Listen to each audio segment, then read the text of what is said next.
Hello people, welcome to sleepy classes. आज 14 जनवरी है। Start करते हैं प्री क्योर, जिसमें हम प्रीलिम रिलेटेड फैक्ट्स को डिस्कस करते हैं। तो GS1 के पॉइंट ऑफ व्यू से हमारे पास निर्भया फंड है।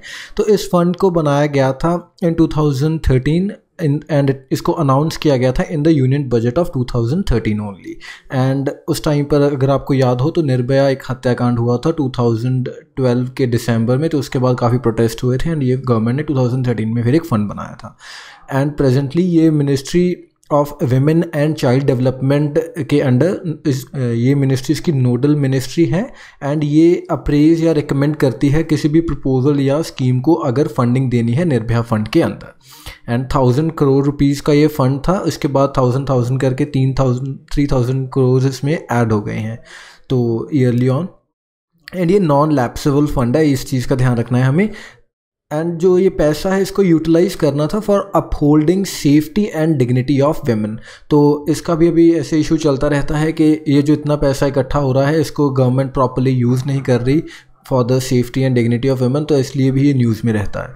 तो इसको एडमिनिस्टर करते हैं department of economic affairs, ministry of finance. तो बेसिकली होता क्या है, जो ministry of women and child development के अंडर जो हमारा बजट में उनको जो जितनी एलोकेशन होती है, एक तो वहाँ से फंडिंग आती है इस फंड में, या फिर जो भी ऐसे प्रपोजल्स हैं या स्कीम्स हैं जो ministry of women and child development आगे रिकमेंड करती है, तो वो मिनिस्ट्री ऑफ फाइनेंस उनको फंड कर देती है।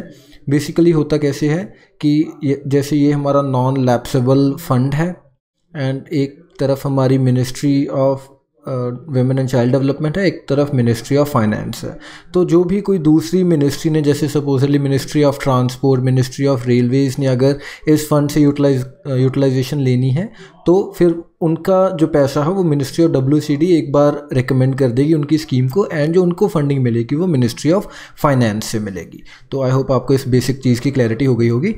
तो जो कॉस्ट ऑफ स्कीम्स है, जो स्टेट गवर्नमेंट के प्रोजेक्ट हैं, उनको 60:40 रेशो में शेयरिंग होती है। नॉर्मल स्टेट्स के केस में, हिली टेरेन के केस में होती है 90:10 एंड यूटीज़ के केस में 100% करती है हमारी सेंट्रल गवर्नमेंट। एंड कुछ क्राइटेरिया है कि कौन से फंड्स जो हैं कौन से प्रोजेक्ट्स जो हैं वो यहाँ से फंड होंगे। तो पहला है कि जो भी आपकी स्कीम है या प्रपोजल है उसका direct impact safety and security concerns of women के साथ होना चाहिए। एंड मोरओवर जो एग्जिस्टिंग इंफ्रास्ट्रक्चर है उसकी आपने ऑप्टिमम यूटिलाइजेशन करनी है एंड कोई डुप्लीकेशन नहीं करनी है एग्जिस्टिंग स्कीम की। And innovative use of technology भी करनी है ताकि जो टेक्नोलॉजी को लेवरेज कर सकें। जैसे प्रेजेंटली ऐप्स बनाई जा रही हैं, SOS का ऑप्शन दिया जा रहा है हमारे फ़ोन्स में, ऐसी सब चीज़ें। इसके बाद आगे हम बढ़ते हैं GS3 की तरफ। तो एग्रीकल्चर एक्सपोर्ट पॉलिसी 2018 के बारे में डिस्कस करते हैं, जिसमें मिनिस्ट्री ऑफ कॉमर्स जो है वो नोडल डिपार्टमेंट है एंड जो दूसरे departmental agencies as well as state governments हैं वो भी रिप्रेजेंटेड हैं इसमें। तो इसका जो बेसिक एम वो क्या है कि डबल करनी है एग्रीकल्चरल इंपोर्ट्स एंड इंटीग्रेट करने हैं Indian farmers and agricultural products with global value chains. तो ग्लोबली जो इंडिया का एक्सपोर्ट मार्जिन है वो बढ़ाना है। तो कुछ ऑब्जेक्टिव्स हैं, जैसे डबल करनी है एग्रीकल्चर एक्सपोर्ट जो प्रेजेंटली $30 बिलियन के अराउंड है टू ऑलमोस्ट $60 बिलियन बाय 2022। तो काफ़ी एम्बिशियस टारगेट है एंड सब्सिक्वेंटली हमें रीच करना है $100 बिलियन। ठीक है जी। इसके बाद डाइवर्सिफाई करनी है हमारी एक्सपोर्ट बास्केट की। प्रेजेंटली जो राइस एंड वीट ऐसी चीज़ों की ही ज़्यादा एक्सपोर्ट हो रही है, अराउंड 52%। तो इसको डाइवर्सिफाई करना है एंड मोरओवर जो जितनी कंट्रीज़ हैं उनको भी डाइवर्सिफाई करना है। तो डेस्टिनेशंस भी डाइवर्सिफाई करनी है, यही नहीं कि कुछ चुनिंदा कंट्रीज़ के साथ हमारा व्यापार चल रहा है, उसको भी बढ़ाना है। And high value and value added agri products को एक्सपोर्ट करने की बात की जा रही है, इंक्लूडिंग द पेरिशेबल वंस। तो पेरिशेबल्स भी इसमें टारगेटेड हैं। And moreover novel, indigenous, organic, ethnic, traditional and non traditional, तो इस सब कैटेगरीज़ के जो प्रोडक्ट्स हैं वो हम एक्सपोर्ट करने की ट्राई करेंगे। एंड इंस्टीट्यूशनल मैकेनिज़्म बनाना है कि जो मार्केट एक्सेस है उसको परस्यू किया जा सके। मोरओवर जो sanitary and phyto sanitary issues होते हैं, जैसे आपको अगर याद हो कि चाइना ने हमारे कुछ राइस के एक्सपोर्ट्स थे जिनको वापस भेज दिया था फाइटो सैनिटरी रीजंस की वजह से। एंड जो हमारे अल्फोंसो मैंगोज़ हैं उनको ईयू ने वापस भेज दिया। तो इन सब चीज़ों को भी एड्रेस करना है, तभी हमारा जो एक्सपोर्ट है वो वायबल होगा। इसके बाद डबल करने हैं हमने इंडिया का share in world agri products and moreover enable करने हैं कि जो फार्मर्स हैं वो एक्सपोर्ट अपॉर्चुनिटीज़ का फ़ायदा ले सकें। क्योंकि प्रेजेंटली होता क्या है कि गवर्नमेंट को जब लगता है कि जो क्रॉप इतना ज़्यादा नहीं प्रोड्यूस हुआ, फूड क्रॉप्स यूजुअली, तो गवर्नमेंट एक्सपोर्ट ड्यूटीज़ बढ़ा देते हैं, या फिर इंपोर्ट की वजह से भी जो इंडियन फार्मर्स हैं उनको काफ़ी प्रॉब्लम फेस होती है कि जब बम्पर क्रॉप हो जाता है तो इंपोर्ट ड्यूटीज़ रिमूव कर दी जाती हैं, फिर मार्केट्स फ्लड हो जाती हैं ताकि प्राइस राइज को रोका जा सके। तो ऐसा कहना है कई गवर्नमेंट्स के एम्प्लॉयज़ का भी कि जो गवर्नमेंट की अप्रोच है वो प्रो कंज्यूमर रही है rather than being pro farmer.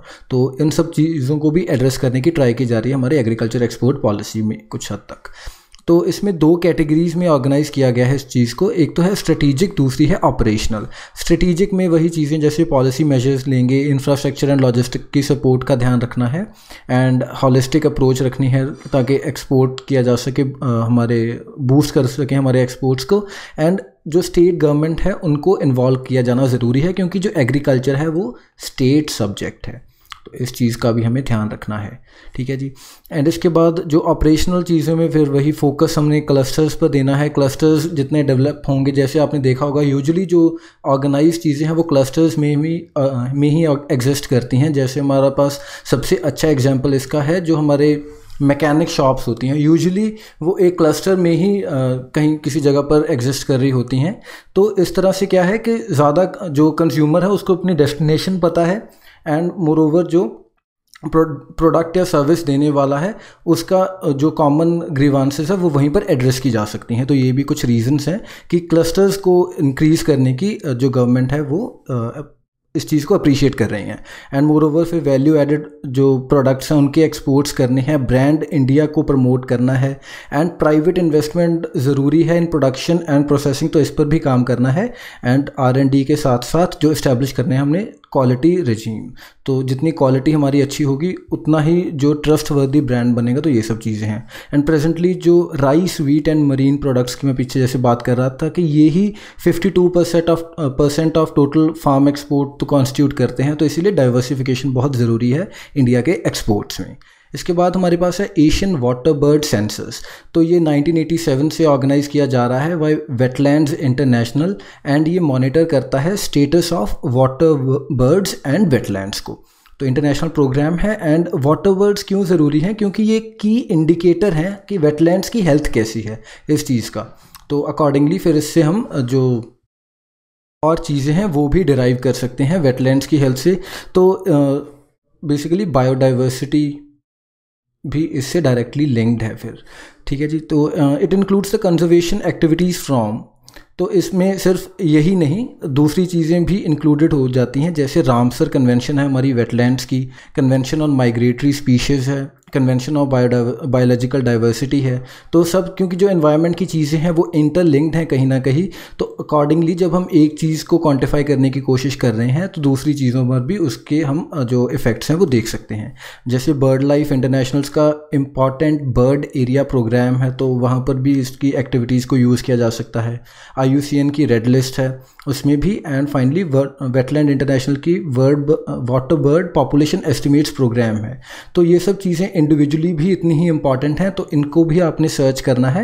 And India का क्या स्टेटस है इनमें, या जो वेरियस रीजन्स हैं इंडिया के वो भी आप देख सकते हैं। लेकिन what I am trying to tell you is कि सब चीज़ें इंटरलिंक्ड है एनवायरनमेंट के केस में। एंड ऐसे कंफ्यूज नहीं होना कि एशियन वाटर बर्ड सेंसस है उसका कोई लिंक नहीं है सपोजिटली IUCN की रेड लिस्ट के साथ, तो ऐसा नहीं है, चीज़ें इंटरलिंक्ड हैं। आगे हमारे पास है न्यूट्रॉन स्टार्स।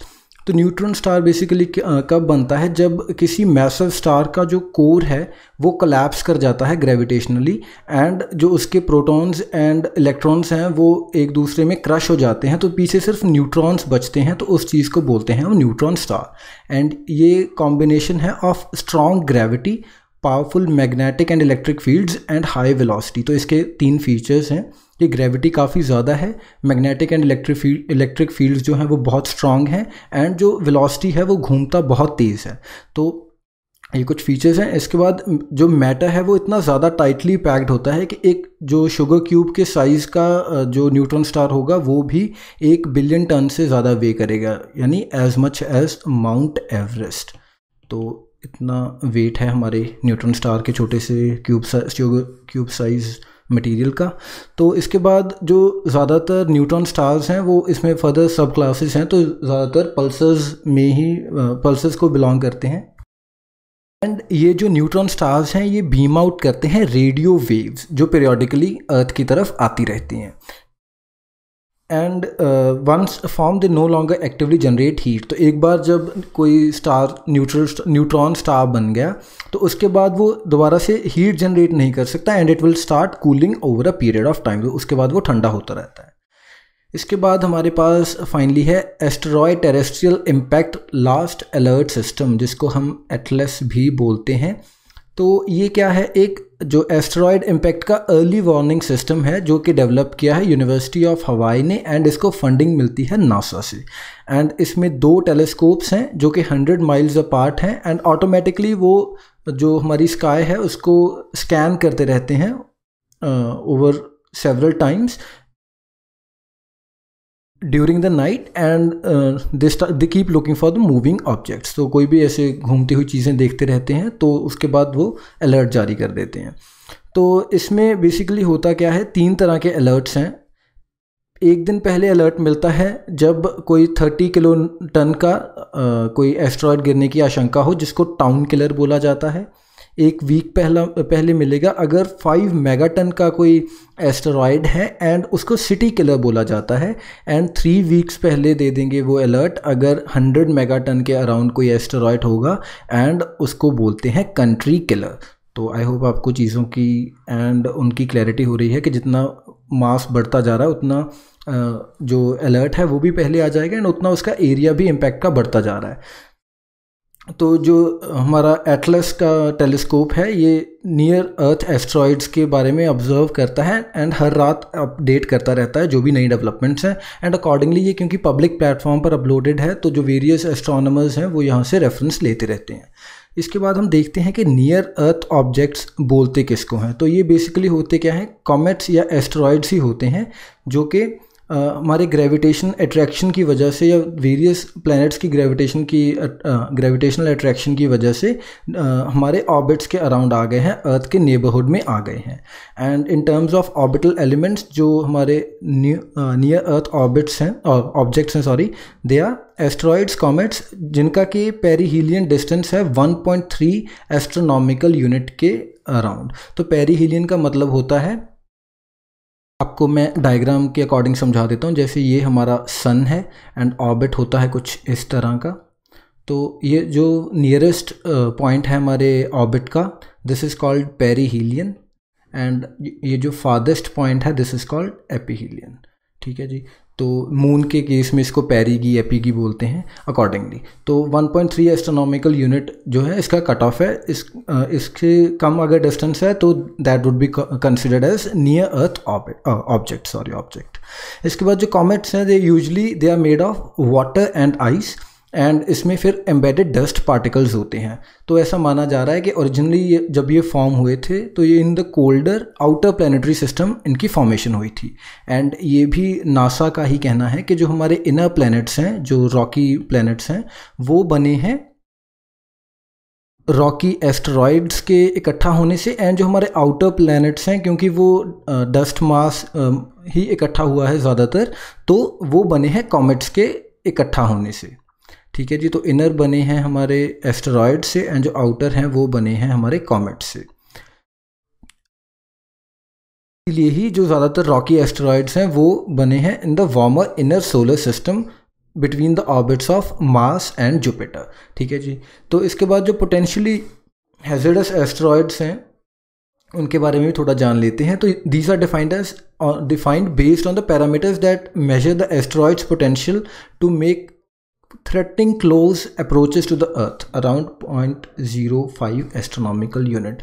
तो किसी भी एस्ट्रॉयड को हम पोटेंशियली हैजर्डस एस्ट्रॉयड कब डिक्लेयर करते हैं, जब उसका जो डिस्टेंस है वो 0.05 एस्ट्रोनॉमिकल यूनिट के अराउंड है, एंड ऐसा आशंका है कि वो जब हिट करेगा तो बहुत ज़्यादा हद तक जो हमारी धरती है उसमें तबाही कर सकता है। तो इसीलिए जब इस इस डिस्टेंस से कम जब कोई एस्ट्रॉयड अर्थ के अराउंड आ जाता है तो that is categorized as potentially hazardous asteroid. So that is all for today. Thank you for watching. मिलते हैं कल। Bye bye.